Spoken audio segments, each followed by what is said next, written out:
Well, that's not a good start, is it? Loose connector. So it's back to Albert Park again for Around the Bay 2023. I line up at the start line just like I did last year. Same bike, but 15 kilos less stuff on the bike and 7 kilos less of me.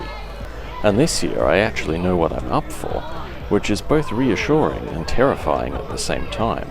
Oh, was it you? Yeah, oh, it was Drop Table Adventures. Yeah. The staggered start this year was a bit chaotic, and as a result I crossed the start line nearly 4 minutes later than last year. But the goal is clear, to be back here sooner. You have to do Around the Bay once in your life. Well, I guess I was already set then. I don't think the different starting arrangement really solved the problem of the first section being mostly comprised of everyone trying to overtake everyone else though. And here we approach one of the star attractions, the Westgate Bridge. For those unfamiliar, normally riding across this bridge is completely forbidden, but today we get 2 closed lanes for our use. The Westgate Bridge was as fun as it was last time, flying up the ascent and then descending even faster than last year.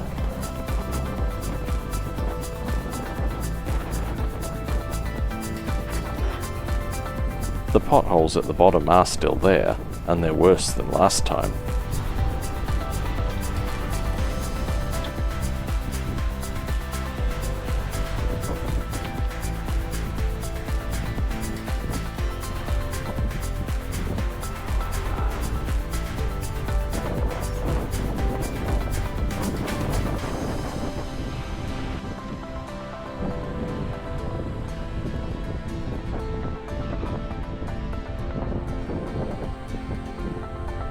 At around the time we all got ourselves roughly in order, we reached the first rest stop.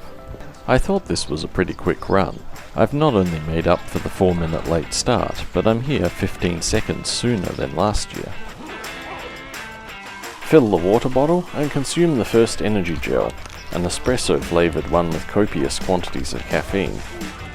And then I turn around and leave 1 minute 28 sooner than last year. We're going well so far.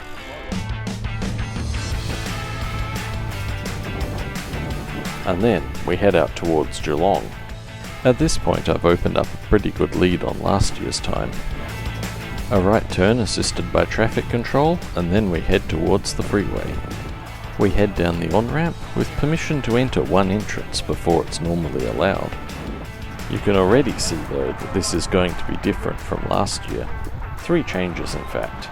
Firstly, the left lane of the freeway is closed. Well, this is a lot better than last year. Crossing over the exits is a slightly different experience this time, and it's made a lot easier by the second change. The speed limit on the freeway is being temporarily reduced to 60 kilometers an hour. I initially thought that when they said reduced speed limit they meant 80, but they really did go all the way. This is so much less sketchy with them doing 60. The third change is a little more subtle.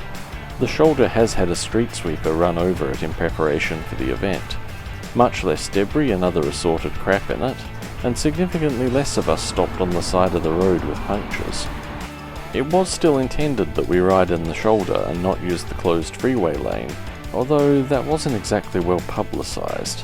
I actually think, wait, did you film last year? Did you Yeah. put a YouTube video? Yeah. I feel like I watched it. I heard that a few times. You're pretty famous.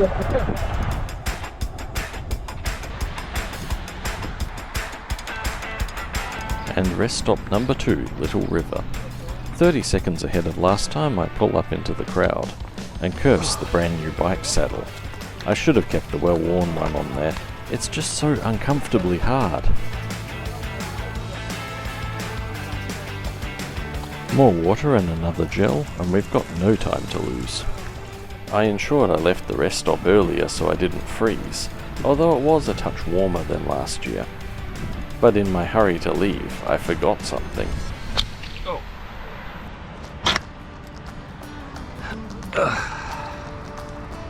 That's not a smart move. Good thing we didn't lose the battery. So even with all that, I re-enter the freeway just over 5 minutes ahead of last year.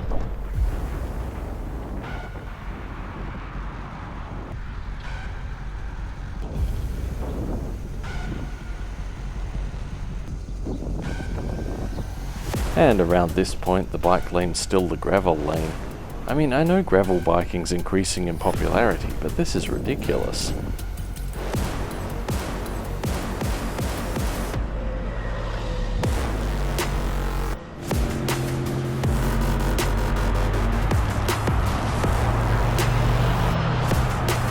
And after that, welcome to Geelong. A brief stop, before realising that the rest stop has moved. So leaving it, I'm 12.5 minutes ahead of this point last year. But on the other hand, we're not there yet.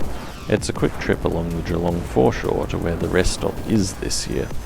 It's been moved to Cunningham Pier, and the 135km ride departed here this morning, following the same path as us back to Albert Park. First up is to reapply the knee tape. The tape's stretching and losing its grip due to sweat. Yeah, I noticed it seemed a bit better than last time. You ran over a colorist. Did you make a video about it and put it on YouTube? Yes. Holy shit! Holy shit! We watched it. We used your video as prep. Oh, well, you want to be in?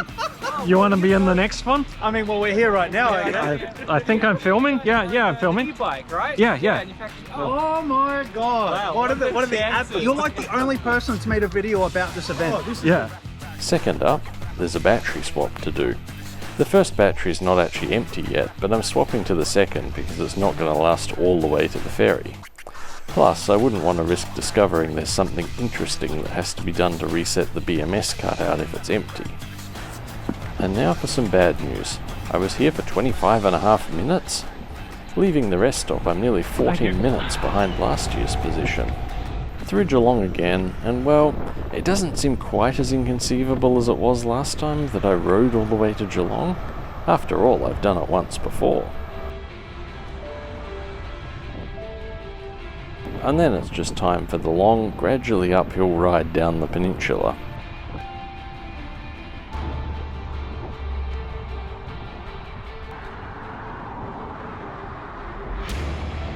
Compared to the freeway section, the cars are a lot closer, faster and louder.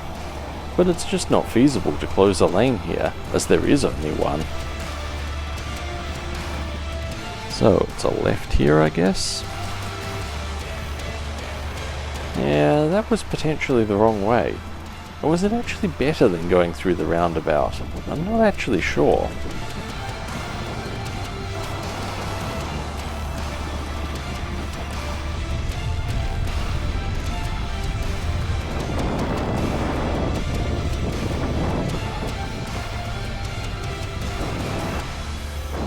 So at Queenscliff, I come flying into the rest stop, eagerly awaiting which ferry I made. Alright, what did I get? 12 o'clock ferry. 12 o'clock. Yeah, 12 o'clock. Yeah, there was no 11:30 anyway, so Oh, okay. you could have taken your time. Ah, damn. Okay, so this year it seems there was no 11:30 ferry anyway. And no untimed 11:40ish one either, huh? But there was no way I was making the 11 o'clock one.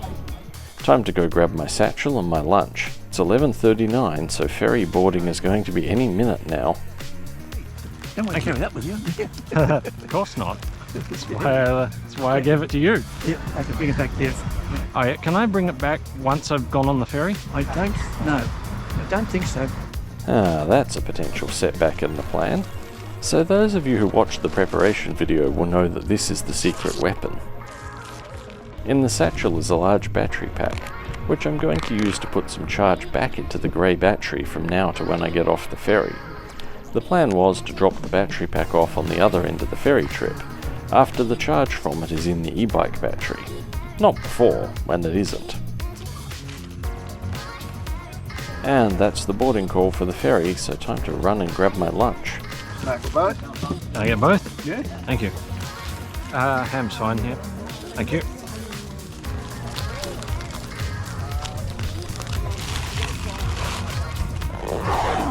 Now, initially I thought I'd just hang the bag off the handlebars and ride to the ferry like this. That has not gone well. The bag's pretty heavy and it's not possible to ride like this. So instead, because I've got nowhere to put that bag, I've got to walk the bike. Though given how soon the ferry's departing, more like run with the bike. Which, unfortunately, is absolutely the last thing I need to be doing to my knee. A little bit too much training has resulted in a patellofemoral tracking issue, but so far with putting the running on hold and sticking to cycling with it taped, it's held up fine. But did I just push it too far?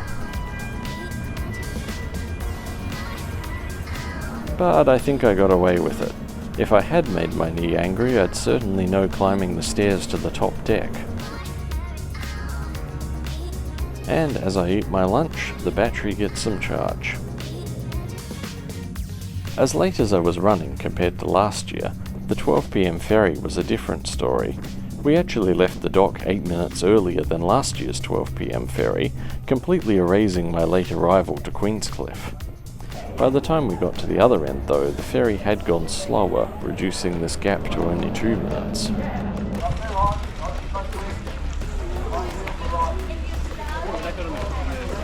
Good news on the satchel, I was right.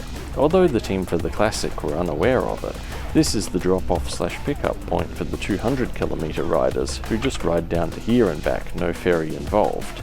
So although it's not my drop-off point, they'll still take it anyway. Leaving Sorrento though, I am now nearly 8 minutes behind.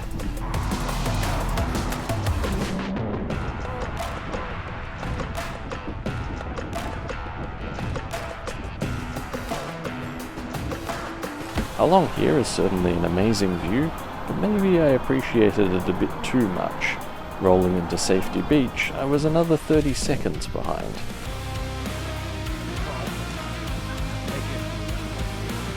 Staying a little less time than last year, I departed for the next section, Mount Martha. The gutter through here is pretty sketchy, but getting past traffic control we've got a whole lane.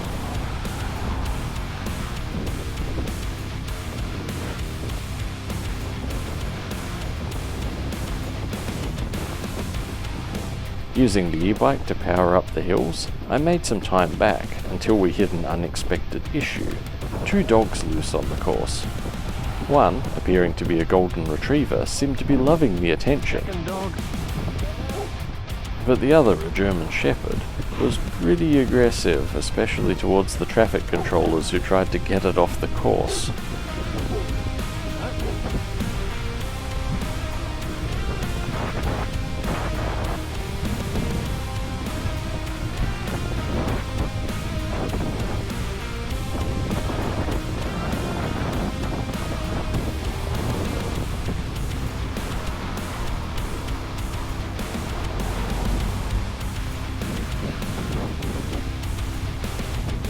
A long slow climb through here with plenty of traffic lights.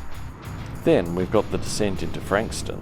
While ascent is something this bike does well due to being an e-bike, since it's heavy and stable, it descends incredibly well too if you get your head down.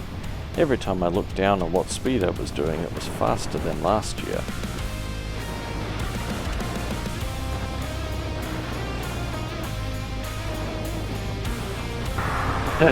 This is serious.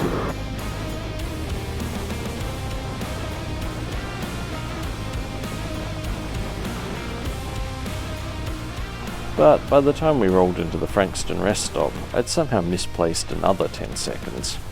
Seems the settings I changed on the GoPro didn't make it last any longer. From here I'll have to manually change batteries, but I can get the external pack off my helmet at least. Spending less time here helped though, and it was down to just over 3 minutes when I was leaving. No more bay views left for this section, just a long concrete jungle. Somewhere along here, last time the second battery went flat, but not this time. Arriving at the Mordialloc rest stop, reducing the difference to just over 2 minutes, I didn't hang around too long. Again, spending less time here than last time, I leave, now being 1.5 minutes ahead.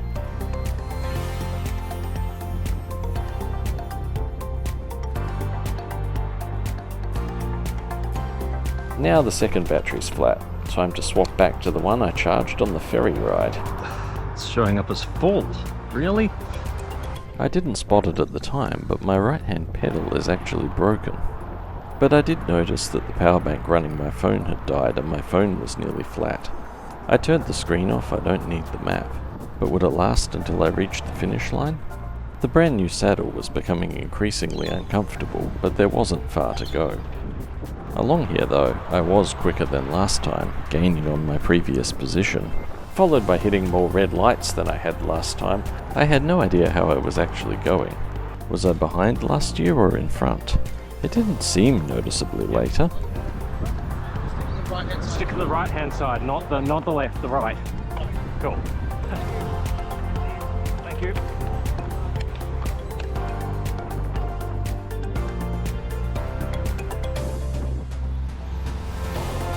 A right turn into Albert Park and a different route through the park back to the start line. It's probably worth pointing out that I had not actually been watching the clock all day. All of these times were from post-analysis of the GPS tracks. It felt like about the same time of day. I may not have been much earlier, but at least I wasn't much later. And as I crossed the line, there was the final result. 12 hours, 29 minutes, 46 seconds. 3 seconds slower than last year. And so it's up the hill to collect the medal, the ground scarred by hundreds who finished before me. Congratulations. Oh, sorry. Well, isn't that a perfect visual metaphor for what just happened? Oh, the heavy one! Yeah, the heavy one. What's in here? So see how I got an e-bike? Oh, Another battery. So what's the moral of the story? Was this a success? Is this a happy ending? Well, I don't know. It doesn't quite feel like one. But on the other hand, there is another factor to consider here. Last time I used about 2 1/4 batteries. This time there was actually some left in the grey battery before I swapped the first time. It got nearly a full charge out of the battery from the satchel pack, and when I returned home and plugged it in, it wasn't charging for long. I can't actually rule out that I actually used less than what was in there before I plugged in the charger. So while you could also say that means we had another failure because the charger was a complete and utter waste of time, well, you could also say that I definitely completed it with less power used, over pretty much the same time. So that extra energy came from somewhere. If it wasn't out of the batteries, it came from my legs. So I definitely put in more effort this time. So there's that. But next year I think I'll take the Pro Tour. There's only really 2 major hills on the track. Besides those, I don't think I'm actually getting much benefit from the e-bike. And finally, a quick look at the results. Roughly speaking, there were a lot less entrants, but about the same number of finishers. 2022 had a lot who didn't finish, but about the same number who never collected their race kit. Remember though that 2022 was a little different. 2021 was cancelled and many entries were rolled over. Compared to 2022 though, it seems on average everyone was faster. Well, except me. But is it actually the same everyone? Well no, only 18% of the entrants this year share a name with someone on the 2022 list. This seems surprisingly low, but many may have still entered and opted for a different distance. There's now a huge spike in the middle, presumably from there only being the 11 AM and the 12 noon ferry, and that singular blue dot below 7 hours is now a small bunch. But no, it's not him. The person who was that single dot didn't actually enter this year.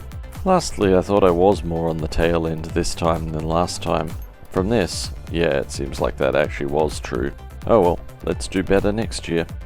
Subscribe so you don't miss that when it comes up, and see you next time.